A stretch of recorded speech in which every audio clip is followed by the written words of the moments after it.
सर्वांना सस्नेह जय जिजाऊ जय हरी. मी हबप ज्योतिताई राजे जाधव, राहणार शिंदखेड राजा. बऱ्याच दिवसानंतर आपल्या या व्हिडिओवर प्रबोधन पहाट या आपल्या यूट्यूब चॅनलवर बऱ्याच गॅपनंतर हा व्हिडिओ मी टाकत आहे. तर आजच्या आपल्या व्हिडिओचा विषय आहे अधिक मास, ज्याला आपण धोंड्याचा महिना म्हणतो. तर हा धोंड्याचा महिना कसा येतो आणि तो दर 3 वर्षानंतरच का येतो, त्यामध्ये नेमकं काय करावं, काय कर्मकांड काय आहेत किंवा कशा पद्धतीने पंचांगामध्ये ते सांगितलेलं आहे, कोणत्या पूजा अर्चा आहेत आणि का यामध्ये पुन्हा एकदा बहुजन समाजाला त्या गोष्टीमध्ये गुंतवून ठेवण्याचं हे एक षडयंत्र तर नाही ना, या विषयावर आपण आज बोलणार आहोत.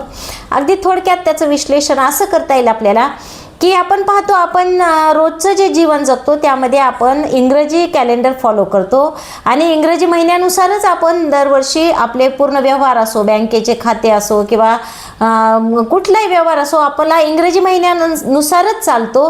कारण आपण बघतो की कुठेही तिथीचा वापर आपण करत नाहीत. समजा एखाद्या बँकेत गेले आणि तुम्ही जर तिथं तिथी लिहिली तर हे चालत नाही. म्हणजे दररोजच्या आपल्या जनजीवनामध्ये आपण काय करत असतो की इंग्रजी कॅलेंडरचाच वापर करत असतो. पण मग जे आपले पंचांग आहेत त्या पंचांगानुसार किंवा आपले जे मराठी महिने आहेत आणि हे पंचांग आहे त्या पंचांगानुसार ते जे पंचांग आहे ते कसं चालतं, ते चांद्रवर्ष ते सौरवर्ष असं चालतं. म्हणजे पृथ्वीची सूर्याभोवती फिरण्याची गती, तिच्यावर अवलंबून असलेले रात्रंदिवस आणि चंद्राची पृथ्वीभोवती फिरण्याची गती, त्याचा असलेला रात्रंदिवसाचा काळ, ह्यावर ते सगळं पंचांग किंवा दिवस आणि आठवडे आणि मग पंधरवाडा, जसं आपण अमावस्या आणि पौर्णिमा म्हणतो आणि एक पौर्णिमा ते दुसरी पौर्णिमा, मग एक महिना होतो. तशा पद्धतीने किंवा एक अमावस्या ते दुसरी अमावस्या आणि मग हे जे चालतं ते चंद्राच्या आणि सूर्याच्या गतीवर चालतं आणि त्याला चांद्रवर्ष आणि सौरवर्ष असं नाव आहे.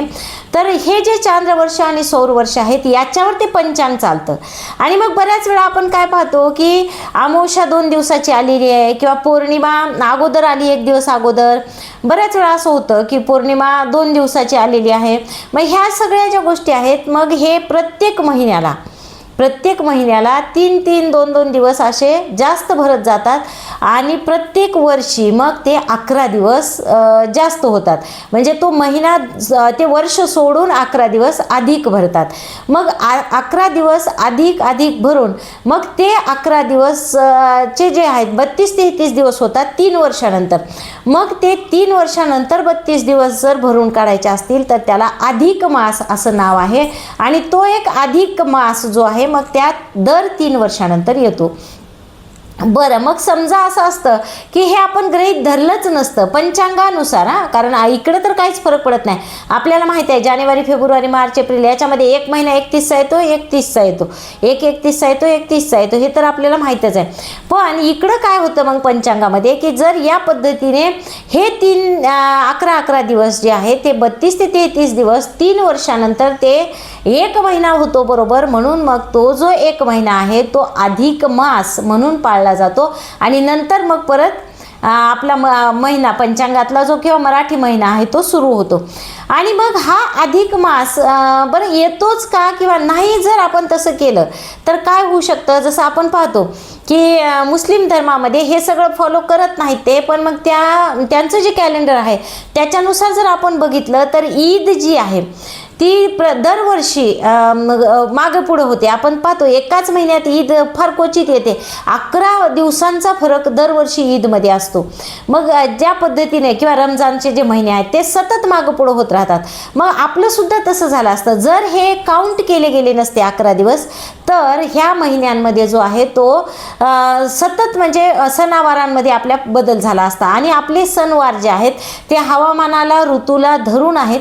असं होत नाही कधी की दिवाळी समजा डिसेंबरमध्ये आली किंवा होळी पावसाळ्यात आली, असं नाही होत. आणि ते तसं झालं असतं जर ते 11 दिवस जर समजा तसेच पुढे पुढे ढकलत गेले असते तर. म्हणून ते 11 दिवस असे काउंट केले जातात आणि ते मग दर 3 वर्षानंतर 1 महिना होतो आणि तो 1 महिना मग अधिक मास म्हणून घोषित केलेला आहे किंवा तसा पंचांगामध्ये सांगितलेला आहे. मग आता विषय असा आहे की या अधिक मासामध्ये आता सांगितलं जातं की अधिक मास हा खूप पवित्र आहे, मग त्यामध्ये दानधर्म केला पाहिजे. जावयाला धोंडे केले पाहिजे, जावयाला अंगठी केली पाहिजे वगैरे वगैरे. आजकाल तर आपण पाहतो रील्सचा जमाना आहे, महिला मोठ्या प्रमाणात ह्या सगळ्या गोष्टी करत आहेत रील्समध्ये बघून बघून. पण कुठल्याही शास्त्रात मी तुम्हाला सांगते असं सांगितलेलंच नाही की तुम्ही जावयाचे पाय धुतले पाहिजे किंवा जावयाला अंगठी केली पाहिजे. हे कुठल्याही शास्त्रात नाही. जसं मी अगोदरचं वर्णन केलं आहे, विश्लेषण केलेलं आहे, हे सगळं पंचांगामध्ये आहे की ते कशा पद्धतीने येतं, काय येतं. पण अधिक मासामध्ये जावयाला बोलवलं पाहिजे, त्याला धोंडे खायला दिले पाहिजे किंवा त्याला सोन्याची अंगठी दिली पाहिजे, जावयाचे पाय धुतले पाहिजे, ही कुठलीही गोष्ट कुठल्याच शास्त्रामध्ये लिहिलेली नाही. आणि मग ह्या सगळ्या ज्या गोष्टी आहेत त्या पूर्वीपासून आपल्या बहुजन समाजाच्या लोकांवर म्हणजे बिंबवलेल्या आहेत की तुम्ही हे केलं पाहिजे. आणि आपण बिनदिक्कत त्याचा कुठलाही विचार न करता आपण ते सतत म्हणजे करत राहतो की नाही बाबा हे आता सांगितलेलंच आहे की धोंड्याच्या महिन्यात असं असं केलं पाहिजे आणि आपण ते करतो. मग दानधर्म केला पाहिजे. मग आपल्याला माहिती आहे आपले जे लोक आहेत ते दानधर्म नेमका कोणाला करतात, काय करतात हे तर आपल्या सगळ्यांनाच माहीत आहे. त्यामुळे ते पण इथं सांगायची गरज नाही. कारण जे पुरोहित वर्ग आहे, जो ब्राह्मण वर्ग आहे, ते स्वतःची जी म्हणजे फायदा जिथं होतो ती गोष्ट ते निश्चितच करायला सांगतात लोकांना. आणि आपले लोक ती गोष्ट निश्चितच ऐकतात सुद्धा. कारण आपण पाहतो की जर समजा अधिक मास एवढा पवित्र आहे, अधिक मास एवढा त्यामध्ये दानधर्म केलं पाहिजे, पोथ्या पुराणं वाचले पाहिजे, नामजप केला पाहिजे किंवा अजून काही पूजाविधी केल्या पाहिजे अधिक मासामध्ये ज्या आहेत त्या, तर तसं जर असेल तर मग लग्न का जमत नाही.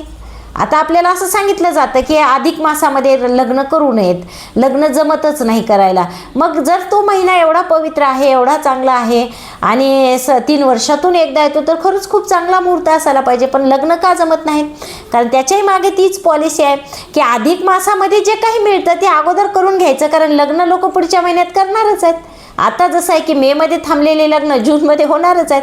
म्हणजे आपलं तिथं पण नुकसान नको व्हायला याची जी सिस्टीम तयार करण्यात आलेली आहे ती कायम असावी. आणि तशाच पद्धतीने मग की साधा प्रश्न आहे, जर तसा असेल जर महिना एवढा पवित्र आहे तर लग्न साखरपुडा सगळंच जमायला पाहिजे.